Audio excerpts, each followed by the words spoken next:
Favourite हल्का है NA 121 का, इसलिए हॉट फेवरेट हल्का है क्योंकि यहाँ पर एक नहीं दो ऐसे उम्मीदवार थे नून लीग के जिनका आखिरी टाइम तक नहीं पता था कि ये टिकट किसको मिलना है। यहाँ पे PTI के साथ तो मुकाबला होगा ही होगा, लेकिन असल जो मुकाबला था वो अयाज सादिक और रुहेल असगर साहब के बीच में था।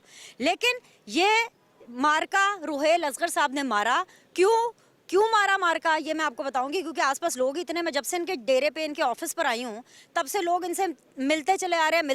और ये जो मैंने 10 मिनट 15 मिनट की बैठक लगाई है इनके साथ, ये लिटरली ज़बरदस्ती इनको लोगों से उठा करके यहाँ पे लेकर आई हूँ, लेकिन फिर भी लोग इनका साथ देने के लिए तैयार हैं अभी भी, और वो जाने के लिए तैयार नहीं है। वो कह रहे हैं कि जी हमने इनके साथ ही रहना है। सो अगर आपको आवाज़ें आई, कोई नारे लगाएं, तो आप इसको इन्जॉय करें, बिकॉज इलेक्शन का माहौल है। रुहेल असगर साहब मेरे साथ मौजूद हैं, द किंग ऑफ NA 121। उनके साथ उनके साहबजादे मौजूद हैं, खुरम मेरे साथ हैं, उनसे भी हम आपकी बात कराएंगे। लेकिन सबसे पहले रुहेल असगर साहब, एक तो मैं आपको मुबारकबाद दूं कि आपको सीट मिला, कि आपको पक्का पता था कि ये टिकट तो मुझे ही मिलना है। नहीं, ये तो मुझे नहीं पता था, ये तो काफी ने रजिस्टर करना था ना मेरा। अच्छा, हमें तो पता था, हम तो आपको यही कह रहे थे कि आप ही को टिकट मिलेगा, आप नहीं मान रहे थे हमारे प्रोग्राम्स में। नहीं, मैं कैसे कह सकता हूँ, मैं फैसला करना था बड़े मियाँ साहब ने। हाँ, ये मुझे ज़रूर पता था कि बड़े मियाँ साहब जो है वो मेरे पे बहुत ज़्यादा शफकत करते हैं, हमेशा करते रहे हैं। ये मुझे ज़रूर था यकीन। हालांकि बड़ी अजीब बात है, मेरे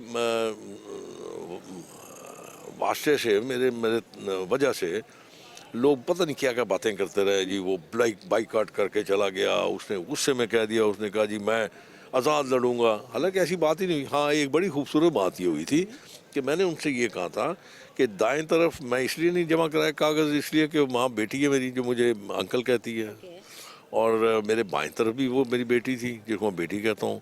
तो मैं इतना गिरा वो नहीं कि अपनी बेटी के सामने जाकर कागजात जमा करवा देता, वो इसलिए मैंने नहीं करवाए। 121 में करवाए हैं। मेरे बाप ने इसमें इलेक्शन लड़ा था, 170-71 में पहला इलेक्शन यहीं से लड़ा था। घर है मेरा, सियासत मेरी मुश्किल ज़रूर है, लेकिन मुझे मज़ा आता है इसमें। अपनाइयत बड़ी मिलती है, प्यार बड़ा मिलता है, एक साथ बड़ा मिलता है। तो वो ये मामला था। जो बड़ी बात हुई थी वो किसी ने बताई ही नहीं। मियाँ साहब ने कहा अगर ऐसी बात थी तुम बताते थे मुझे, तुम 130 में आगे लड़ लेते। तो ये कोई छोटी बात तो नहीं थी, वो किसी ने नहीं कही। ये बातें पता नहीं किससे मंसूब कर दी। बड़ी बात क्या थी, चले वो आज आप बता दें। बट मियाँ साहब ने कहा ना कि 130 ले लो मेरे से। तुम 130 ले लेते मेरे से। अच्छा, छोटी बात थी। ये तो बड़ी अच्छी बात है, ये आपकी अपनी पार्टी की बात हो गई। लेकिन रुहेल साहब, अभी हालात क्या हैं, मतलब क्या जीत जाएंगे, लीड से जीतेंगे? क्योंकि मैं अभी हल्के का दौरा करके आ रही थी, यहाँ पे लास्ट टाइम अयाज सादिक साहब जीते थे, लेकिन हुकूमत ऑफ कोर्स आपको पता है PTI की थी। तो गंद है बहुत ज़्यादा, गटर उबल रहे हैं, वही गली मोहल्लों का वही गंदगी, और पानी का बड़ा मसला है। तो आप ये मसले कैसे हल करेंगे?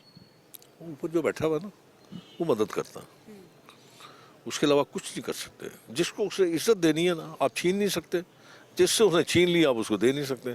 तो ऊपर बैठा हुआ वही मदद करता है, हमेशा मेरी उसी ने मदद की है। ठीक है, मुझे पता है, साथ करता जा रहा हूँ, वो भी काम करता जा रहा हूँ। जहाँ जहाँ कोई मसले आते हैं, गैस का मसला आता है वो भी एडजस्ट कर लेता हूँ। कहीं पानी ख़राब आ रहा है उसको भी उनके कान खींचता हूँ, आहिस्ता आहिस्ता कर लूँगा। एक बात याद रखना, मेरा इनके साथ तल्लक गैस बिजली पानी सीवरेज का नहीं है। मेरे साथ इनका तल्लक 53 साल से, 53 ईयर्स, थोड़ा ऐसा नहीं है। उस तल्लक को मैं निभा रहा हूँ और इसी तल्लक को ये भी निभा रहे हैं, निभाते चले जा रहे हैं। और कोशिश करूँगा अपने जो बाकी मेरी ज़िंदगी की, यहाँ मैं पता नहीं कब तक हूँ, इनकी खिदमत करता रहूँ। मुझे मज़ा आता है इसमें। अल्लाह ताला आपको सेहत दे, ज़िंदगी दे, और मैं इस हल्के की आवाम के लिए ये दुआ करूँगी कि यहाँ के लिए जो भी बेस्ट कैंडिडेट है वो जीते। लेकिन नए दौर के सियासतदान आ रहे हैं, PTI एक नई दौर की पार्टी थी, वो नहीं है, बेनिफिशरी आप लोग होंगे। इमरान खान साहब का आपका टाकरा भी रहता था, आगे भी होगा। बल्ला भी नहीं है, इमरान खान साहब भी नहीं हैं। तो जो नई दौर की जो सियासत है, नए दौर के जो सियासतदान हैं, उनके साथ आप ये लाचा कुर्ता पहन करके कैसे मुकाबला कर लेते हैं? कैसे करेंगे आप मुकाबला? मैं कम्प्लेक्स आदमी नहीं हूँ। मैं अपने दिल की सुनता हूँ, अपने दिमाग की सुनता हूँ। मुझे कोई परवाह नहीं की, मुझे अच्छा लगता है मैं पहनता हूँ। मुझे किसी किस्म का कोई इसमें इबहम भी नहीं होता। मैं यही पहन के पूरा यूरोप फिर रहा हूँ। नहीं, तो मेरे ख्याल में आपको कभी इनकी वार्डरोब चेक करनी चाहिए। He has got top designers, 3 piece 2 piece double breasted everything, and the shoe collection he has पूरे पाकिस्तान में किसी पास नहीं। आप इतनी बातें कर रहे हैं, अभी छापे ना पड़ जाए कहीं। किसी चीज़ छापे पड़ने, कपड़ों पे छापे पड़ेंगे। इतने महंगे इतने ब्रांडेड कपड़े कहाँ से आ रहे एक बात तो अमीर आदमी मेरा नहीं नहीं नहीं नहीं नहीं नहीं हैं? तो पैसा चला रहे हैं इस इलेक्शन में, अमीर आदमी है। कसम ले लें, मुझसे कसम ले लें, अभी तक सवाए अपने डीजल के जो रोजाना मेरा डीजल लगता है उसके अलावा एक रुपया मेरा नहीं लगा। आप लोगों में से किसी को पैसे दिए हैं? किसी को दिए हैं? ये मुझे देते हैं, ये देते हैं। ये वो शेख साहब ने जो बात की ना कि हमारी इनके साथ इंट्रक्शन है, नहीं, आप इनको पैसे देते मैं हैं? उस वक्त बच्चा था, मेरा 93 94 के साथ इनका तल्लक है, जब ये पाबंदे सलासल थे।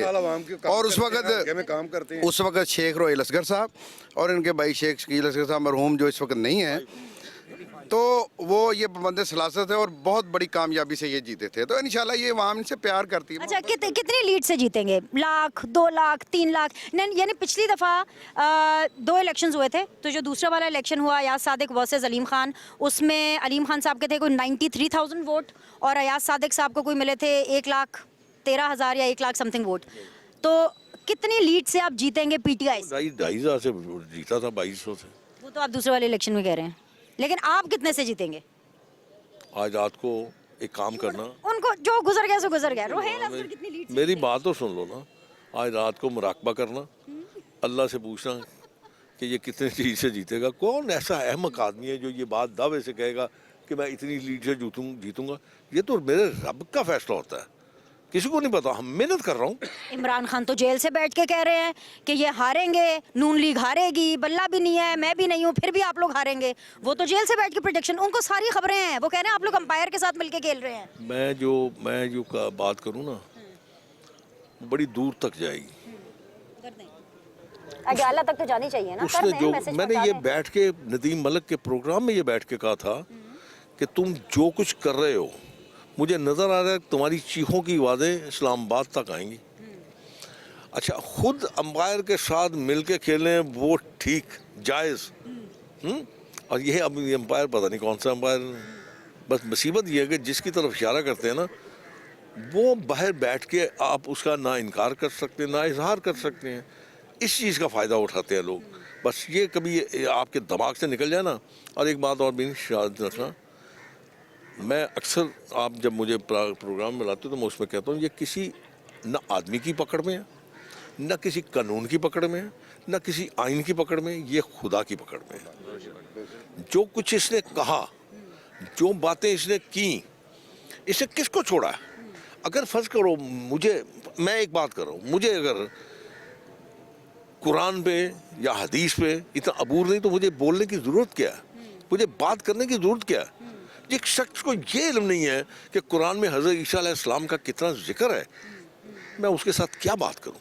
शेख साहब, अगर आप हार जाते हैं तो आपका अब तब भी यही स्टांस होगा? पहली दफा आ रहा हूं। नहीं, क्या करेंगे? कुछ भी नहीं, हार को कैसे? बैठूंगा, अपने ऑफिस बैठूंगा। 93 में हार गया था तो अच्छा, मैं उस दिन 93 में जब हारा था ना, तो दूसरे वैसे तो मैं 11 बजे आता हूँ, उस दिन मैं 9 बजे आ गया था ऑफिस में। अच्छा, ये हार जीत तो अल्लाह के हाथ में है। और हार को क्या मैं दिल पे ले लूँ?